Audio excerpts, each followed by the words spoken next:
Welcome to the Silent Podcast. A few years ago, I met an extraordinary journalist in Los Angeles. We had gathered to celebrate the International Woman of Courage Awards, and she was from Uganda. When it was her turn to introduce herself, she said something I have never forgotten. She said, "I make sure my children learn the road to school because I know I could be killed at any time. If something happens to me, at least they will know how to get there on their own." Those words have stayed with me ever since. I kept asking myself, how do you live with that reality? Where do you find the courage to continue reporting when every day could be your last? A year and a half later, something horrific happened to her. While in Tanzania, Agather Atuhaire was detained by authorities, brutally assaulted, and sexually abused while in custody. I have an honor to have her as my guest in my podcast. Agathe, I am so honored you accepted to share your story with us today. Welcome. Thank you. Thank you, Arbana. Thank you for the invite. Thank you for the kind words. I'm happy to be here. For people who might not know your work, who is Agather and what first drew you into journalism and human rights? Yeah, so Agather Atuhaire is a journalist and activist and lawyer in Uganda. And I think my circumstances growing up were the first thing that forced me into human rights. I remember I grew up thinking I want to help people. I want to be able to help people that need help, that need support. So the first way I thought of doing that was being a lawyer. And unfortunately, I was not able to study law right away because I couldn't afford it. And, education is very expensive in this country.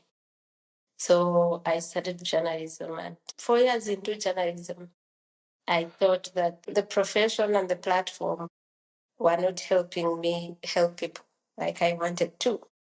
So I went back to law, to school and studied law. And I had thought I'm studying law so that I represent these people in courts of law. But before I finished law school, the reality of the judiciary in Uganda had already dawned on me that the judiciary in this country doesn't work for the poor. Justice is a commodity afforded by the highest bidder. So people don't win cases in court because they have made the best arguments.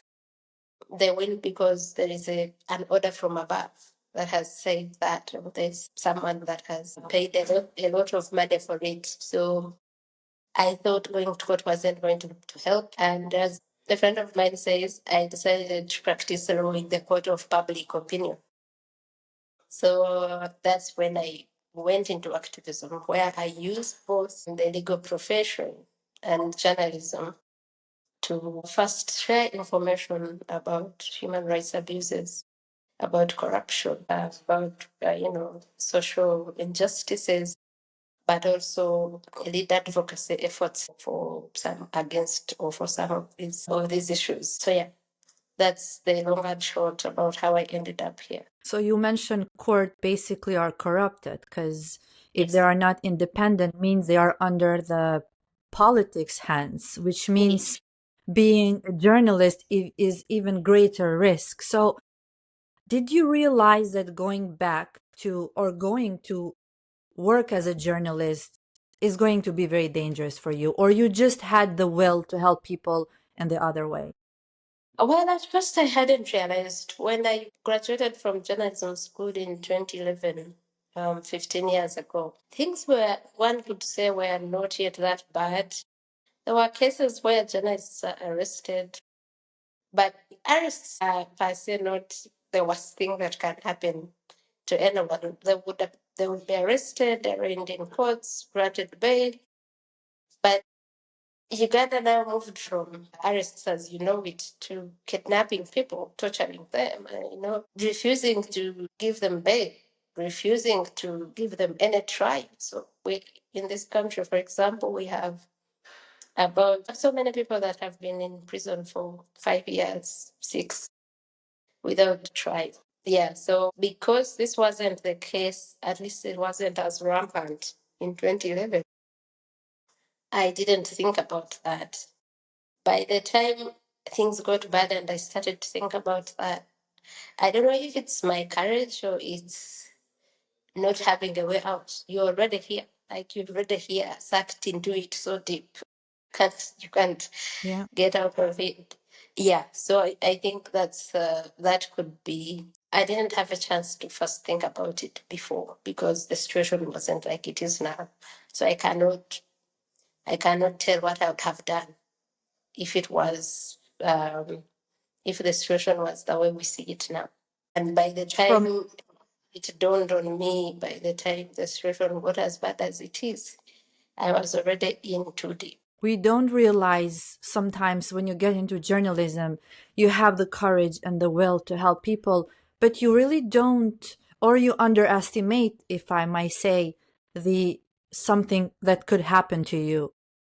And when you receive threats, and it sometimes becomes like normality. And when you get into journalism, you have the will to help people, but you underestimate what could happen to you until that happens. So when did you realize that this work could cost you life, this work? Yeah, so there have been many threats since around 2021, and the threats would come in form of people calling me and saying, "We've had people discussing you. You might be arrested."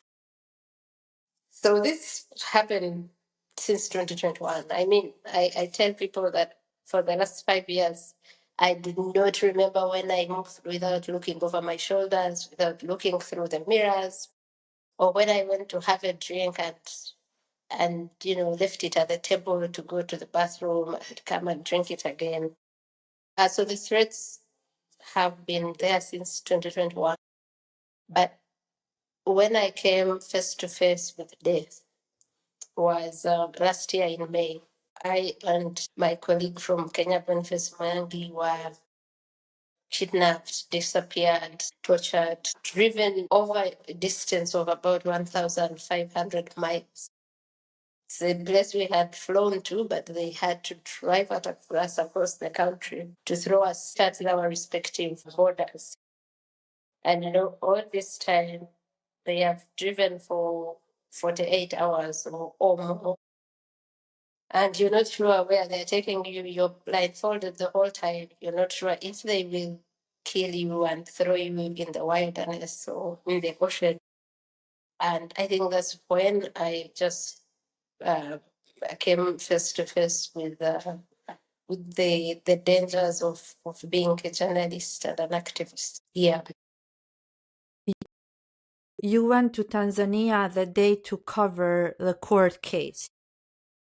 Yes, I had really what we wanted to do. So Tanzania in East Africa is the only non-English speaking country, and because they are not English speaking, there's a sort of it's a closed space. Information doesn't get out. Information doesn't come in. Now, when of course, so many things had been happening in Tanzania, the disappearance of people, the extrajudicial killings, the arrests and detentions of journalists, and the person that had been very vocal against them was Tundu Lissu, who is the opposition leader in Tanzania. I had met Tundu Lissu a couple of times in these meetings, regional meetings, and so we planned that we need to go there and tell the world about what's happening to Tundu Lissu, but also to Tanzanians. So we went. It was an open public court.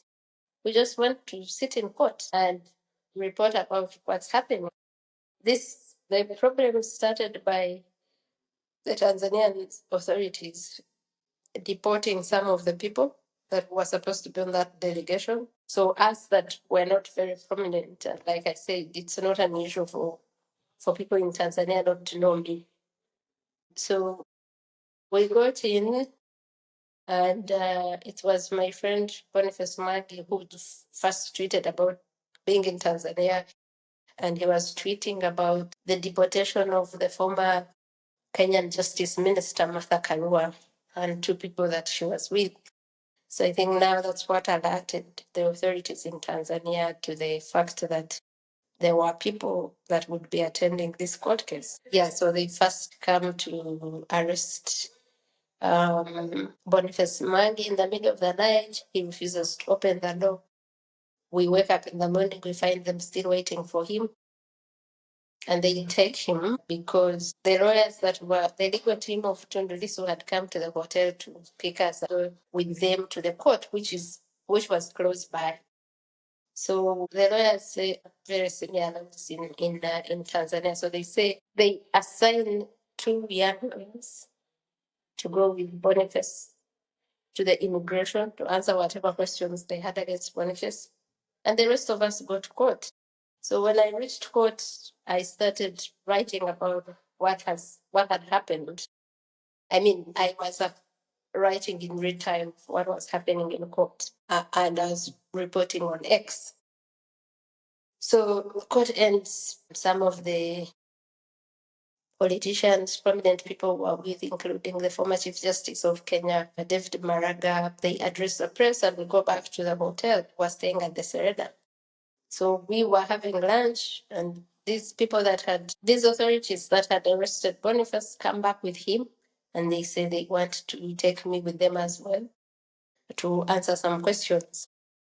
So we still go. We are thinking these are authorities that want to ask us some questions, and we go with them. It was like a very pointless interrogation, asking us questions like, why did you come to Tanzania? I mean, and I would say, but is it a crime now to come to Tanzania? Why? Who funds you? Who is funding you? All those things. So this went on until around 7. And at 7, we were driven to the Central Police Station in Tanzania. And at Central Police Station in Tanzania, there was a commander of that police station called Mafed, who first called in Boniface and later they called me in. He practically told me that they will teach me a lesson and I'll write a beautiful story about Tanzania when I go back to Uganda. I think he made another threat about another rape threat, which what I had interpreted as a rape threat when he asked if I have children, and I said yeah, and he asked how many, and I said 2, if you must know. But he said, do you want a third one? I said no. If I wanted the third one, I would have it. So that was already those were threats that we had already seen as what they were, and I think it is him that called rocks, not in any uniform, 5 people, 4 men and 1 woman, came for us waiting at the waiting area where they had told us to wait and commanded that we follow them. Yeah, so that's why when we were kidnapped properly. We were put in a vehicle, blindfolded. The vehicle was full of guns. I almost sat on some. And so what happened was that, I'm sorry. Yeah, they drove us for a few minutes, got us to a place. We didn't know where we were being taken. They first took Boniface out of the vehicle, and a few minutes later, I had him screaming so badly. And then about 10 minutes later, they came for me. Yeah. And the rest, as they say, is things I don't want to talk about now because I've already talked about them many times before. But the long and short is that no one, not any loved one of ours, knew where we were for 4 days. Yeah. You decided to talk publicly about the sexual assault that happened there. Tell me something. Did you feel that you have a door that is going to protect you, or you felt that you don't have any protection from anywhere? I felt like I didn't think about protection. I just thought about exposing those criminals. What was on my mind is exposing the atrocities that are being committed in Tanzania, that were committed on us, and so that the world should know what's happening in Tanzania. So recent, United States has sanctioned that police person. Do you think that's enough? No, it's not enough, but it's something. It's something. I appreciated it that probably it can show other people that there will be some consequences, although they are not to the level of their crimes and atrocities. Yeah, but I think these people should face the law and go to prison for what they did, but also for other people to feel safe, for this to protect other people. What would justice look like you in this case? What would you expect for the institutions to do? What are your expectations in the future after this United States reaction in this case? Well, justice for me would look like the authorities in Tanzania, not just Mwafere, but even the president of Tanzania being in prison. Because it wasn't that Mwafere was acting alone, you know? So, Yeah. yeah, that's what for me it would look like. It would also look like the victims being compensated. We are still dealing up to now. My feet have never recovered. There are things I have had to forego completely. I can't walk, I can't exercise, I can't do anything. So the victims should be compensated for the actions of the Tanzanian authorities. And the Tanzanian officers responsible should be held accountable, and held accountable not just by sanctions, but also by them being in prison where they belong as the criminals they are. When they have the corrupted government. And I want to about your experience on what says about the regional cooperation among governments to silence voices like you, because also, as you mentioned, the other activists, Mwangi, face the similar abuse. Do authoritarian governments today learn from one another to silence independent voices as yours?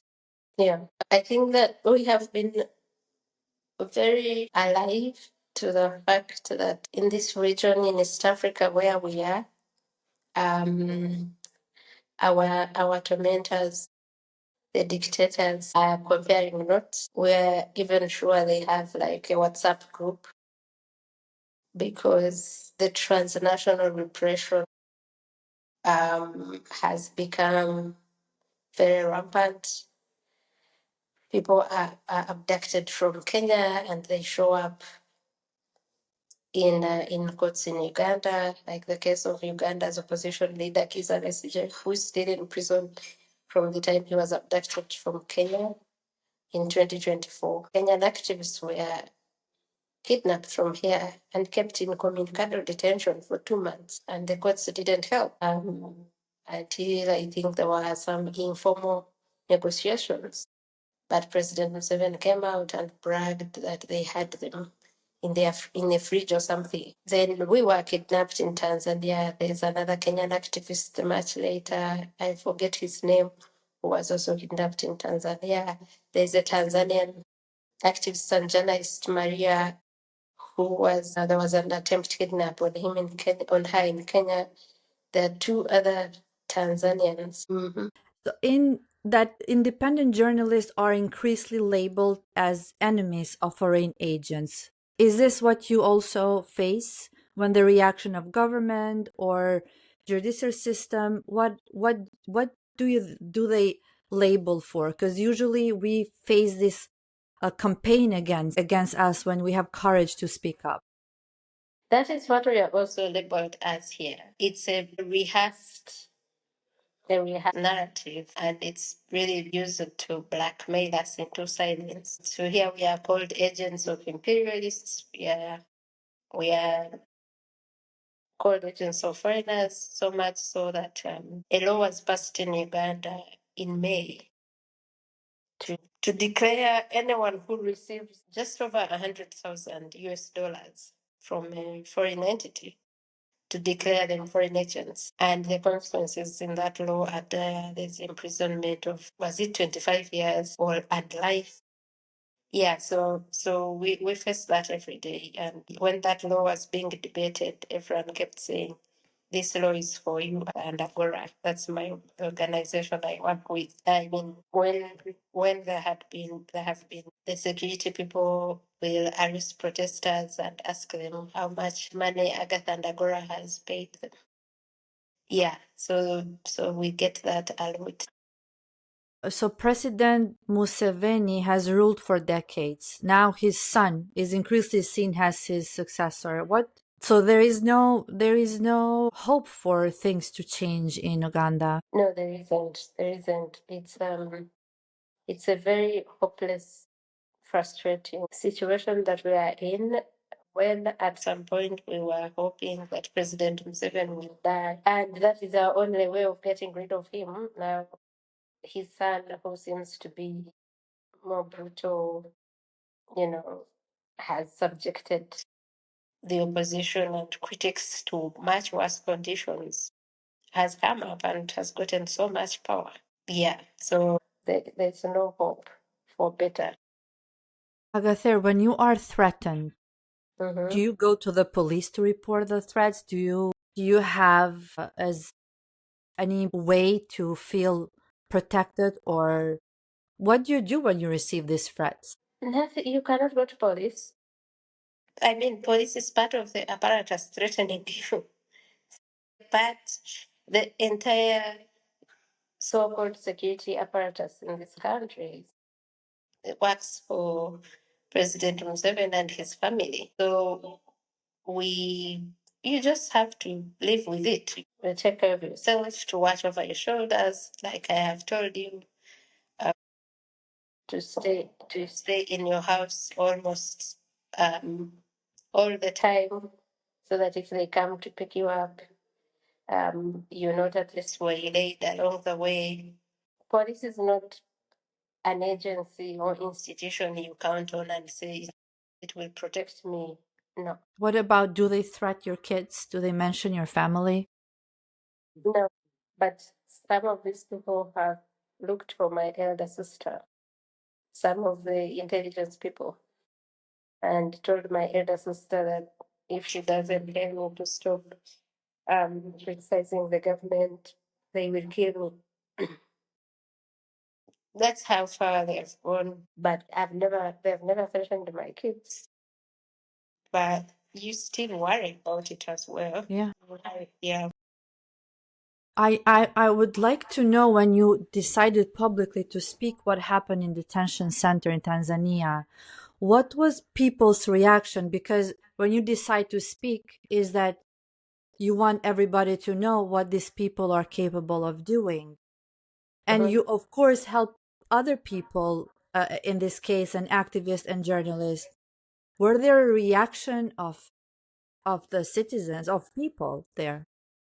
Yeah, there was so many reactions. People were horrified. That, I mean, for many people it was shock that the government of Tanzania is capable of that, because there had been this facade that Tanzania is a safe country. So many people were horrified, and many people stood with me, stood in solidarity with me. But of course, there's a category of people we call government apologists here, who are paid by government to attack us, people like us, to slander us. I think those ones, their first reaction was that I was lying, but now they use it to torment me. Every time I write anything, and they say, oh, no wonder you were raped. You must even have HIV. They do that so that I feel tormented and leave the space and be silenced. But those are a few, really. The majority of Ugandans love what I do. They appreciate it. So they stood with me even before we were released ball of X, were the ones people in West Africa are looking for, especially in Uganda and Tanzania. I'm sure that this is not an isolated incident that happened to you. It should be a part of broader pattern across East Africa. It is, like I said, the transnational repression has become the new normal. There's collaboration in this repression. So many people have been disappeared before. There were Kenyans that were disappeared in Uganda. The Ugandans that are disappeared here that have been, you know, that we've been looking for years, and there's no longer any hope of them returning. So yeah, that's it. It had. I wasn't the first one that had happened to. I could be the most popular person that had happened to. The first one in terms of being disappeared. Maybe the first one was Kizza Besigye when he was abducted in Kenya, and before they brought him back here, but that didn't take long. So by the time we realized we had been missing, a few hours after that, he he appeared in a military court here in Uganda. So it has happened so many times before. When you have corrupted government, when you have corrupted courts, who should do something? Like, what more should African Union or United Nations or Western governments should be doing? Sorry? Pressure more the leaders? How do you see the solution in this situation? Well, I don't know. Of late, I honestly don't even know what the solution will be. The citizens have been rendered powerless in these countries, especially in Uganda and Tanzania. When the citizens have risen up in a demonstration, protest to show their dissatisfaction with these governments, they have been just shot like flies. That happened in Tanzania in November of 2025. That happened in Uganda in November of 2020. So now it becomes even hard for any leader to ask people to go on the streets, right, and protest. It has been the international community, but which has even stopped pretending to care about what's happening. Um, there are no longer any statements of condemnation. There are no longer any sanctions against in Uganda's case, because in Uganda we have a case which is very, very unique. President Museveni's son is the head of the army, orders the abduction of people, holds them in communicado, takes photos of them and puts them on X, and posts and says, I have them here. I have slapped them and they are urinating on themselves. I have, killed NUP. NUP is the National Unity Platform, the opposition party here led by a former musician, Bob Wine. He says, I have killed 22 NUP terrorists. So this is someone that talks about crimes he's committing Openly. openly. They are all there. But the international community here still falls over themselves. The ambassadors still fall over themselves for photo opportunities with him. And for me, it really baffles me. And then they come out and say, oh, we had talks with the CDF about security. And when I have confronted them many times, they've said they are raising these issues privately. But if you come out and publicize a photo with someone who is torturing Criminal. Uganda, a criminal, but also you're not even saying that you have even challenged him about this. You are saying your discussions with the CDF were about security. How are we supposed to believe that you even raise anything about people he's torturing and openly, publicly talking about, boasting of torturing?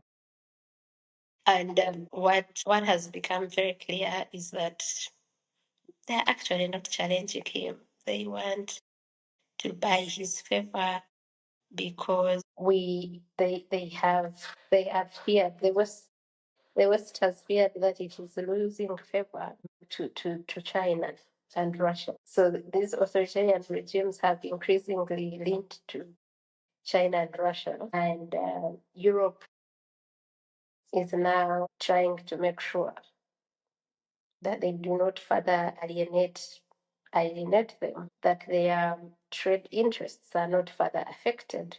So and they tell us, oh, we don't want the government to say we are interfering in their um, affairs. So yeah, I think Yeah, I those two make the situation even more hopeless because because you rely on international pressuring them. And when you see that they care more about the geopolitical issues that actually human rights abuses and what they are doing to the free press, as yeah, that's why I asked you, because back home when I was feeling threatened, you at least US embassy would open doors for me. I had diplomats that would say to me, come and bring your kids and stay in our homes.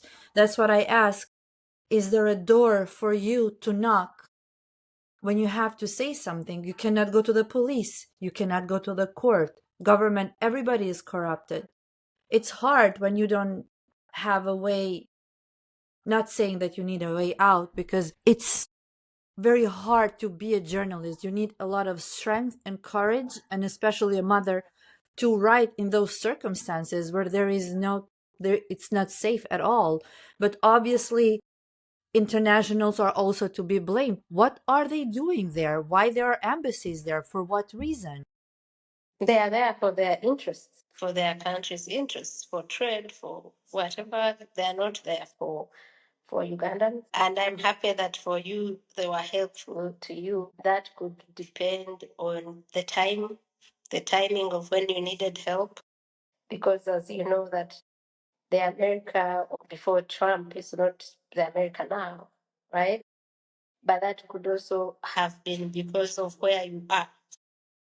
So if I think someone from Eastern Europe and Russia would get quicker help because they hate these governments. America hates these governments. In Uganda, I mean in East Africa, the reason they went and, for example, there's a reason they went and sanctioned Mwafele, but they have not sanctioned Mbosi, who openly talks about torturing people, because for them, their interests in Uganda come first, and what this government is doing in furthering their interests. What is their Uganda?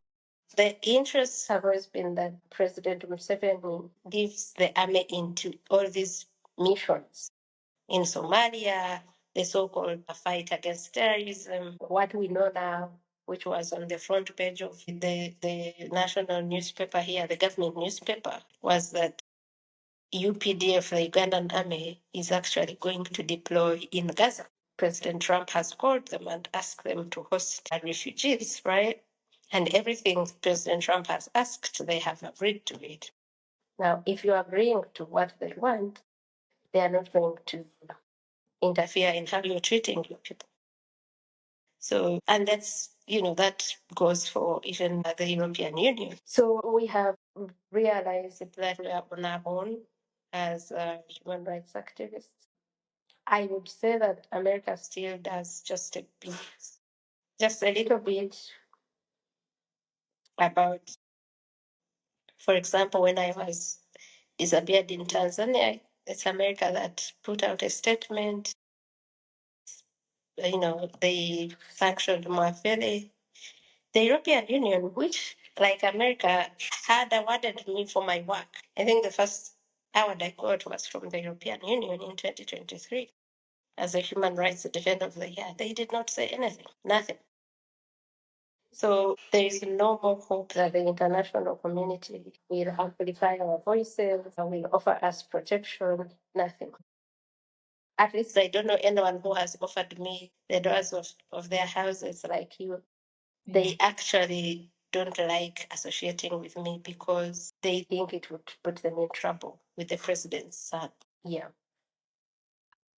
Since we are the United States and your relation, I want to ask you, when you received the award as a woman of courage, what was the reaction when you went back home? How, like, it's good to be honored and it's a privilege to be honored for the work that you are doing, but what happened when you went back home? Because there are different experiences of the IWOCs, the women that receive this award. Well, the regime apologists said that I am an agent of the Americans. Yeah. But other people that are fans of my work said I deserved it. I deserved that recognition. They said that it's unfortunate that it is America that recognizes me and not Uganda and not here, where my impact is even more felt. But of course, the regime apologists were all of us saying that I work for Americans, that I'm an agent of imperialists, and yeah. So it was mixed reactions, but the negative reactions are always the people that wish me well and think that I'm doing the right thing are the majority. What worries you the most about future of press freedom in East Africa? Yeah, the democracy dies in darkness. So the press plays a very, very big role in democracy. And without it, things will get worse than they are now. Here in Uganda, the president's son shut down the only independent media conglomerate we had, a Nation Media Group. They are off air. They have been off air for the last 2 or 3 weeks now. I think 3 weeks. Yeah, so we no longer get any news from the others that are now open. Those that clearly do government PR. So I think that without a free press, the human rights violations we are talking about will just get worse. Democracy will further. Do you have a message for young journalists and activists who want to stand up for human rights, especially in those environments when there is no safety? Yeah, my message is very radical. It's that even if it is risky, it's the only way. We do not have any other way.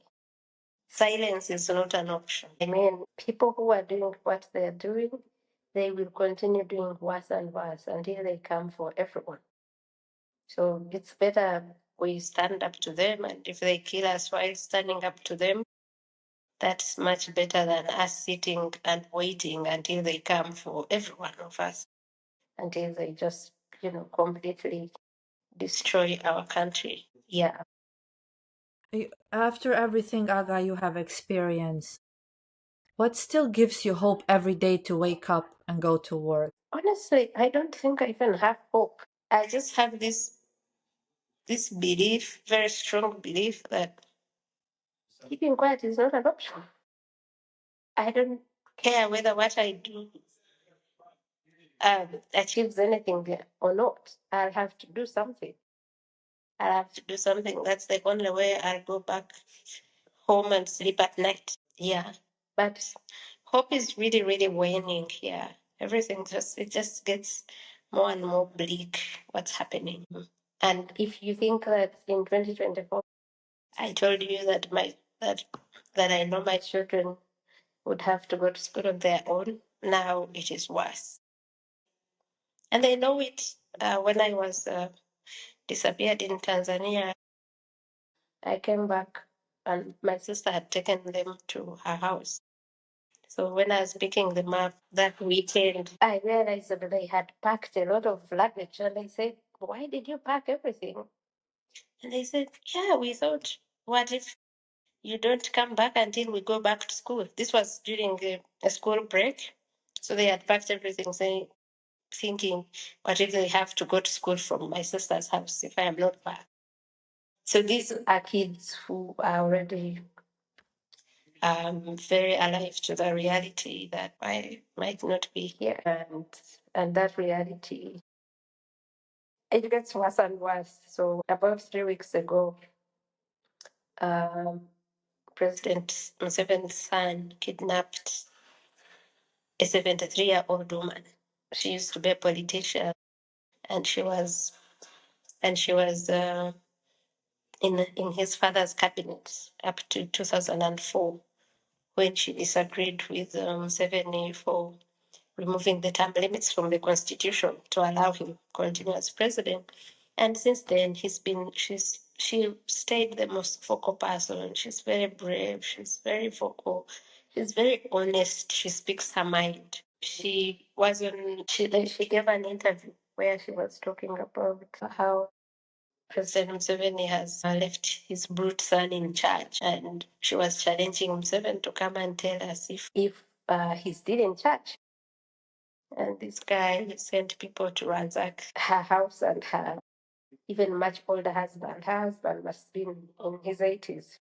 She wasn't there, but he just kept hunting for her until he went to the houses of other civil society women leaders until he got her. And if there's anything that has shocked people, is that he could go after a 73-year-old woman. And even for me, I mean, we're in a country where you keep thinking that we have sunk to the lowest until you realize that there's even much deeper we are willing to sink, right? Yeah. So since then, my anxiety has just risen. Every day you keep expecting that today is when it comes for you too, right? Yeah. So that's how it is. It's hard to have hope here, but it's even harder to give up. Yeah. It's hard to give up because you know everything they are doing, they are trying to silence you. Do women activist journalists face different threats than men? Yeah. I mean, activism affects women more than men in every way. I have colleagues here at Agora, and every time there is a slight threat, they can just easily get on a bus or a plane and leave. But me, I have to say, okay, where do I leave my children? Where do I just get up and go with them without a plan? That's the first disadvantage. But also, when you are kidnapped, I mean, there's this thing about women's bodies and that humiliation. Yeah, so it's for the women that are in prison, they're always thinking about their children. There's this woman that has been in prison for a while. She's called Olivia Authoire. She was first put in prison in 2020. In 2024, she was forced to plead guilty to charges she didn't commit because they told her that's the only way we will release you. So she had went to prison when her child was 3 years old. She came back when Jeremiah was a grown boy, 8 years old. And now she was taken back to prison last year in November. And Jeremiah is growing without his mother. And every time I visit her in prison, she thinks about her children. So yeah, it's the children care and nurturing in Africa is mainly by women. I mean, you can say even 90%. So when you are taken away from young children, yeah, and those are things that have kept away many women from this space, even if they want to, and I don't blame them. Now, when you see a 73-year-old woman being taken, humiliated, and subjected to that level of torture and inhuman degradation, yeah, it scares every woman. Yeah. When something happens to you, it's sometimes, and nothing, and there is no consequences for those people, those who threaten you or abuse you in different ways, then it gives courage to other authorities to do the same to other journalists. That's Yeah. why we need to ask for condemnation and for them to pay the price for what you're doing. But if you could speak directly to the people who tortured you today, what would you say? I would say I despise the mother of it. I mean, it can only be a weak man, an excuse for a man who thinks that the only way to challenge a journalist or this young woman that is simply, asking questions or reporting what has happened is to sexually assault them, to beat them, to hit their feet until their feet will never walk again. I would ask them if that now made them feel like wholesome, like now I am a man because I did this, I really tell them I despise them. And they can do it to as many people as they want, but the day of reckoning will come. I doubt they sleep well at night. I doubt they can live with themselves. I think they can't even stand themselves. And I would really say to other people that the only way to stand up to bullies like that is to stand up, is to actually stand up because they are cowards. But there are very few people I admire as deeply as I admire you. Thank And you. it's just, I cannot find the words to express how honored I've been today to talk to you and the courage that you have. It's easy for us to speak from the Western countries, which we can say things and not be afraid that someone will come and kidnap you. But our listeners today can imagine what happens to you and what could happen to you and your colleagues in those environments when you have no protection, and every day you wake up and open your eyes not knowing what is going to happen to you. I want to thank you not only for sharing your story today, but I hope everyone listening remembers that press freedom is not just about journalists. It's about every person's right to know the truth. And when journalists like you are attacked, there is no democracy.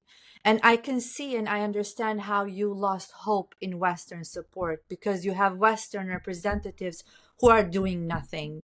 And it's only on you and the people that you are representing and writing about the rights that you hope that your strength to continue will change the reality in Uganda. Is there anything you want to say for the end? I think that I want to challenge the Western countries that in 1945, when they convened to establish the UN, it was to put a stop to the atrocities that were happening in the world. Now the atrocities are happening again, and it's not just in Africa. They are in different shapes, and in Africa it is in the shape of dictators that they just keep quiet as they do whatever they want, right? The atrocities happening in Gaza, in Ukraine, in Iran. And the world has just become so cruel that it's hard to tell whether the weak will survive. The weak in terms of resources, the weak in terms of women and children, you know, the weak in terms of military might. And it was at this point that we would have hoped that the international organizations, that the UN, that the ICC, that the ICJ would work.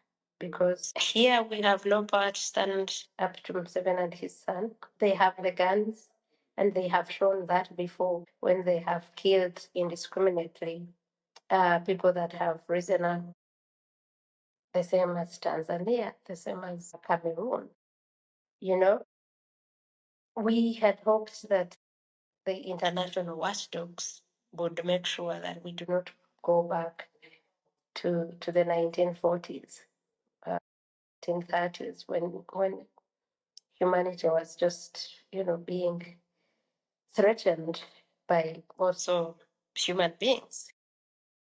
So I would say that for me is to say that it's a challenge that if you are a powerful country like the US, if you're a powerful bloc like the European Union, that power would make more sense if you used it to make the world a better. God, thank you so much for your time and for the work you're doing. And I really have no words to say because I understand your position. I understand your situation. I completely understand the environment and circumstances you are working, and there are not many courageous women and mothers and journalists as you are. Thank you so much, and I wish you all the best.